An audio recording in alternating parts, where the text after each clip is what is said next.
গতকাল যেখানে ভিডিওটা শেষ করেছিলাম ঠিক সেখান থেকেই আজকের ভিডিওটা আবার শুরু করলাম। গতকাল রাতে যেখানে তোমাদের সঙ্গে ভিডিও শেষ করি, গুড নাইট করি, তারপরে মনে হলো যে এই জামাকাপড়গুলো যেগুলো কাছাকাছি হয়েছে সেগুলো তো গুছিয়ে নেওয়া হয়নি।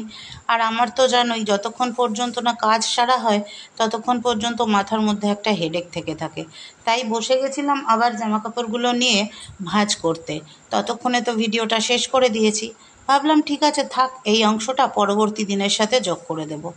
এই যে জামাকাপড়গুলো সুন্দর করে ভাঁজ করে গুছিয়ে রাখছি, আর আয়রন করে নেবে পল্লব পরে ওর শার্টগুলো আর আমার দুটো কুর্তি। এখন তো রাত বাজে প্রায় 11:30, এখন তো আর আয়রন করার সময় নেই, পরেও ঠিক এগুলো আয়রন করে রেখে দেবে। সারাদিনের শেষে যখন আমি রাত্রিবেলা শুতে যাই তখন আমি মনে মনে হিসেব করি যে আজকের যে দিনটা, একটা দিন তো আমার জীবন থেকে চলে যাচ্ছে। এই যে দিনটা, এই দিনটায় আমি কি করলাম নিজের জন্য, অন্য কারোর জন্য নয়। আমরা যতটুকু যা করি পুরোটাই কিন্তু নিজের জন্য করি, অন্যের জন্য কিচ্ছু করি না।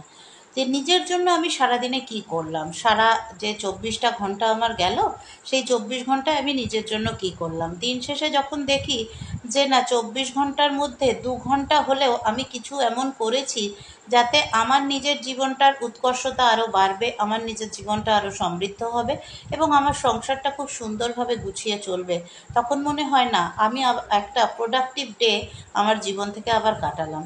কারণ সময়টা তো খুবই সীমিত, জানি না এরপরে কখন কার কপালে কী আছে। সেই জন্য এইভাবেই আমি দিনগুলোকে ইউটিলাইজ করার চেষ্টা করি, সেটা কর্মক্ষেত্রে হোক বা নিজের ঘরের ক্ষেত্রে হোক বা ধরো নিজের কাজের ক্ষেত্রে হোক, মানে সারাদিনের কাজকর্মের ক্ষেত্রে কতটুকু কি করতে পারলাম, প্রোডাক্টিভিটি কি, আর আমার গোলটা কি আছে, সেই গোল অ্যাচিভের পথে আমি কতটুকু এগিয়ে যাচ্ছি। এটা কিন্তু জ্ঞান দিচ্ছি না, আমি জাস্ট আমার ভিডিও দেখে তোমরা প্রচুর মানুষ বলো যে ইন্সপায়ার্ড হও, সেই জন্য তোমাদের ইন্সপিরেশনের জন্যই জাস্ট এই কথাগুলো বলা। তবে দিদিকে দেখো সবসময় হাসি খুশি, দিদিকে দেখো সবসময় প্রচুর কাজ করে যাচ্ছে, দিদিকে দেখো সব সময় সবাইকে নিয়ে সুন্দরভাবে হেসে গল্প করে কাজ করে সময় কাটাচ্ছে। কিন্তু দিদির মনের মধ্যেও কিন্তু কিছু একটা জায়গায় একটা ক্ষতস্থান আছে, যে ক্ষতস্থানটা সবাই দেখতে পায় না, কিন্তু কিছু মানুষ দেখতে পায়। আর যারা দেখতে পায় তারা কখনো সেই জায়গাটায় খোঁচা দিতে চেষ্টা করে না। গুড মর্নিং, কেমন আছো সবাই? আশা করবো সবাই ভালো আছো। সকালবেলা উঠে ঝাঁটপাট দিয়ে দুয়ারটায় জল দিয়ে নিলাম। এইবার আমার নতুন দিনটা শুরু হলো, মানে এতক্ষণ গত দিনের ভিডিও দেখছিলে, আজকে শুরু হলো একটা নতুন সপ্তাহের প্রথম দিনের ভিডিও। সকালবেলার কাজগুলো সেরে নিয়ে এবার চা বানাবো, চা বানিয়ে নিয়ে দুজনে বসবো চা খেতে। তার আগে কয়েকটা কাজ সেরে নিচ্ছি। দেখো আমাদের জীবনটা বড়ই একঘেয়ে, প্রত্যেকটা মানুষের জীবন একঘেয়ে, যে যেই পেশাতে আছো, যে গৃহকর্মী, মানে যে আর কি কি বলবো, হাউসওয়াইফ তো বলা যায় না, হাউসওয়াইফদের কাজ এখন সব থেকে বেশি, তাকে অনেকগুলো ভূমিকায় অভিনয় করে যেতে হয় সারাদিন। তো সবারই জীবনটা কিন্তু একঘেয়ে, সকালে ওঠার পর থেকে সারা দিন একঘেয়েই জীবন কাটাই, কিন্তু বড় বাস্তব জীবনগুলো। যে যার মতো নিজের জীবনশৈলীতে, মানে নিজের মতো করে জীবনটাকে কাটায়, তার কাছে সেটাই কিন্তু একটা শিল্প। সে কিন্তু শিল্পী, নিজের জীবনটাকে সুন্দরভাবে কাজকর্ম করে সুন্দরভাবে কাটাতে পারলে তার থেকে বড় কথা বোধহয় আর কিছু হয় না। ওই যে বললাম, মাঝে মাঝে কিন্তু খুব খারাপ লাগে। কেন খারাপ লাগে জানো? খারাপ লাগে এই জন্য যে সেদিন যদি আমি সরকারি চাকরিটা ছেড়ে না চলে আসতাম, ভালোবেসে কিছু মানুষকে ভালোবেসে কিছু মানুষের জন্য সরকারি চাকরিটা ছেড়ে সেদিন চলে এসেছিলাম, কিন্তু সেই মানুষগুলোর কাছ থেকে বিনিময়ে আমি কী পেলাম? যাদের কাছে কোনো দিন 5 টাকার জন্যও হাত পাতিনি, যাদের কাছে কোনো দিন কোনো রকম সাহায্য তো চাইনি, উল্টে নিজের যতটুকু ছিল নিজেকে নিঃস্ব করে সেইটুকু দান করেছি, তাদের কাছ থেকে আমি কিন্তু কখনো কিছু চাইনি। চেয়েছিলাম শুধু একটু ভালোবাসা। ভালোবাসা তো সবাই দিতে পারে না, তোমার কাছে ভালোবাসা থাকলে তবেই তুমি সেটা দিতে পারবে, কিন্তু ভালোবাসার বদলে বদনাম এটা কিন্তু আশা করিনি। তবে হ্যাঁ, সময় সব কিছুর জবাব দেবে। এই যে ব্রেকফাস্ট রেডি করে নিয়েছি, বিস্কিট আর আপেল, হালকা ব্রেকফাস্ট, আজকে এটাই দুজনে খেয়ে নেব।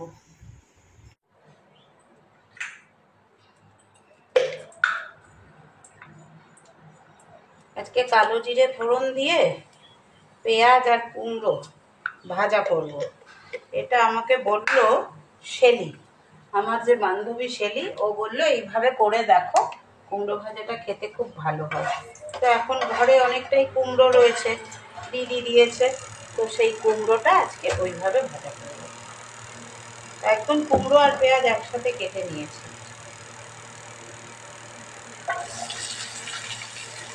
বেশি করে নেব, দুবেলা হয়ে যাবে, রেখে দেবো।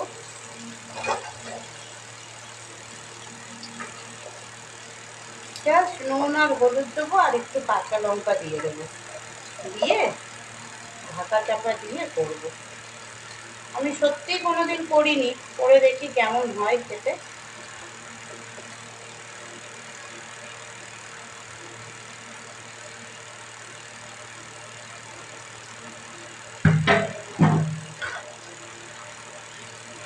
এখন নুন দেবো না, এখন নুন দিলে জল জল হয়ে যাবে।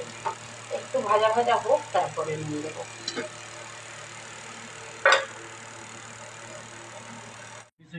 এত প্রচণ্ড গরম না আজকে, আর পারা যাচ্ছে না। কিচ্ছুই শেয়ার করতে পারলাম না তোমাদের সাথে, কারণ ভিডিওটা আপলোডে বসিয়েছি। ওয়াইফাই শেষ হয়ে গেছে, নেট দিয়ে আপলোডে বসিয়েছি পল্লবের থেকে হটস্পট নিয়ে। ওয়াইফাইটা আস্তে আস্তে দুপুর হয়ে যাবে, তখন তো আর আমি থাকবো না। চলো টাটা, গুড ইভিনিং সবাইকে। আজকে অফিস যাওয়ার সময় তোমাদের কাছে আসতে পারিনি তাড়াহুড়োতে, এখন এলাম। আজকে পল্লব আনতে যায়নি, বৃষ্টি হচ্ছিল বলে, আর ও তো সবে জ্বর থেকে উঠেছে। ও বললো কি করব, আমি তো বাইরে বৃষ্টি হচ্ছে বুঝতে পারছি না, ঘর মানে অফিসের ভেতরে তো সব বন্ধ। আনলাম তাহলে ছেড়ে দাও, আমরা যারা একসাথে আসি টোটো বলে দিচ্ছি, একসাথে চলে আসবো। আসার পথে বৃষ্টির ওয়েদারে কিছু তো কিনে আনতেই হবে, আসার পথে এইটা কিনে আনলাম। সাধারণত আমার ব্যাগে তেমন পয়সা থাকে না, আজকে হাত দিয়ে দেখলাম রয়েছে একটা 50 টাকার নোট। তাহলে চলো একটু নিয়ে যাই, দুজনে মিলে বসে খাই। গলাটা বেশ ব্যথা করছে বলে এখন বাজে প্রায় 9:30।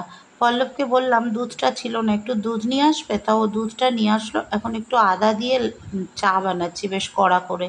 এই চাটা খেলে একটু আরাম হবে। তারপরে রান্নার তো তেমন কিছু নেই, খালি ভাতটা করব, আর কয়েকটা বাসন আছে ওগুলো মেজে নেব, বাদ বাকি তরকারিপত্র আছে সেগুলো গরম করে নেব। আর চাটা বসিয়ে নিয়ে বাসনগুলো মেজে নিতেও সুবিধা হবে। চাটা এদিকে হতে থাকবে, এদিকে আমি বাসনগুলো মেজে সিঙ্কে জিনিসপত্র থাকলে না একদম বিরক্ত লাগে, তো সিঙ্কটাও পরিষ্কার করে নিতে পারবো। তো চলো এখন চাটা এদিকে বসিয়ে দিই, আর ওদিকে কাজকর্মগুলো সারি। সিঙ্ক যতক্ষণ না পরিষ্কার হবে ততক্ষণ মনে হয় যে কত কাজ পড়ে আছে। আর আজকে তো সোমবারের রাত্রি, বুঝতেই পারছো কালকে মঙ্গলবার, তাই আমার কাজকর্মটা একটু বেশিই থাকবে। কিন্তু শরীরটা খুব একটা ভালো লাগছে না, মনে হচ্ছে যে চুপ করে চাটা খেয়েই শুয়ে পড়ি, আর কিছু করব না। কিন্তু না করলেও নয়, সারাদিন তো সেভাবে কিছুই খাইনি। পল্লবও অপেক্ষা করে আছে কখন চা করব। আমার যদিও চায়ের নেশা নেই, কিন্তু গলাটা ব্যথা বলে একটুখানি চা করছি। চাটা খেয়ে একটু রিল্যাক্স করে ততক্ষণে ভাতটাও হয়ে যাবে, আর চা করতে করতে আমার বাসন মাজাগুলোও হয়ে যাবে, তাহলে কাজটাও অনেকটা গোছানো হয়ে যাবে। সকালবেলা যে কথাটা বলছিলাম তার ধারাবাহিকতা নিয়েই বলছি। তখন যদি নিজেকে নিঃস্ব না করে দিতাম না মানুষকে ভালোবেসে, তাহলে আজকে কিন্তু আমার অনেক কিছু থাকতো। আজকে আমার হয়তো একটা মাথা গোঁজার ঠাঁইও হয়ে যেত। কিন্তু ভুল যখন করেছি তার মাসুল তো দিতেই হবে। সেই মাসুল দিতেই আজকে কিন্তু সারাদিন দুজনে মিলে অক্লান্ত পরিশ্রম করছি। হ্যাঁ, অবশ্যই একটা গোল তো আছে, সেটাকে তো অ্যাচিভ করতে চাই। সেটাকে জানি না অ্যাচিভ করতে কবে পারবো, তবে অবশ্যই আমি করার আপ্রাণ চেষ্টা করব। আর আমি যেটা করার চেষ্টা করি সেটা আমি কিন্তু করেই ছাড়ি। একদম এটা হচ্ছে আমার একেবারে জেদ, আমি সেটা করেই ছাড়ি। জানি না কবে সেটা হবে, হয়তো দেরি হবে, কিন্তু হবে। কারণ একটার উপরে আরেকটা পয়সা দিয়ে তো পয়সা জমাতে হচ্ছে। সুবিধা হয়েছে, ভাড়া বাড়িতে আসার পর আমার খরচাটা অনেক কমে গেছে। ওখানে থাকতে খরচাটা অনেক বেশি ছিল, তাই খরচাটা কমে যাওয়ায় আমি এখন একটু কিছু সেভ করতে পারছি, সেভিংসও করতে পারছি। দেখা যাক শেষ পর্যন্ত কোথায় গিয়ে দাঁড়ায় সব কিছু। ঈশ্বর যদি সঙ্গে থাকে তাহলে তোমাদের দিদি একদিন নিজেই সাকসেস হবে, নিশ্চয়ই সাকসেস হবে। তখন আর এই কষ্টটা থাকবে না যে চাকরি ছেড়ে এই মানুষগুলোর জন্য না চলে আসলেই হতো। শুধু একটা মানুষের কথা ভেবে আমি চলে এসেছি, সেই মানুষটা হচ্ছে পল্লব। ওকে যদি কলকাতায় নিয়ে যেতাম তাহলে আজকে এই দিনটা দেখতে হতো। যে মানুষগুলো জীবনে সব্বাইকে ভালোবেসে সব্বাইকে নিয়ে মিলে মিশে আনন্দ করে থাকতে চায়, সেই মানুষগুলো জীবনেই কিন্তু এরম দিন আসে, আমি দেখেছি, এটাই একেবারে সত্যি কথা। যাক, কিছু মানুষ ঠকে শেখে, কিছু মানুষ ঠেকে শেখে। জীবনের শেষ দিন হলেও তো শেখার শেষ নেই। তাই আমিও শিখেছি, আর আজকে সেই জন্য আমার কোনো আক্ষেপ নেই। মাঝে মাঝে কষ্ট হয় যে কাদের জন্য সব কিছু নষ্ট করলাম। তারপরে আবার ভাবি ঠিক আছে, একজন তো আছেই সেই দেখবে কাদের জন্য কি করেছি। বাকিটা ভগবানের ওপরেই ছেড়ে দিলাম। আমার কাজ আমি করে গেছি। ভগবান যা দেখেছেন ভগবান সেইভাবেই বিচার করবেন এবং করছেন। রাতের খাবার রেডি। এই যে কুমড়ো ভাজা কালো জিরে আর পেঁয়াজ দিয়ে, আর এই যে ডিম ভেঙে ভুজিয়া করে যে তরকারি করেছিলাম ওটা। এই যে একটু করে ঘি দিয়ে দিয়েছি ভাতের পাতে, আমিও নিয়েছি একটু ঘি। এবার এইগুলো দিয়ে ডিনারটা কমপ্লিট করে ফেলবো। রাত এখন বেজেছে 11টা 20।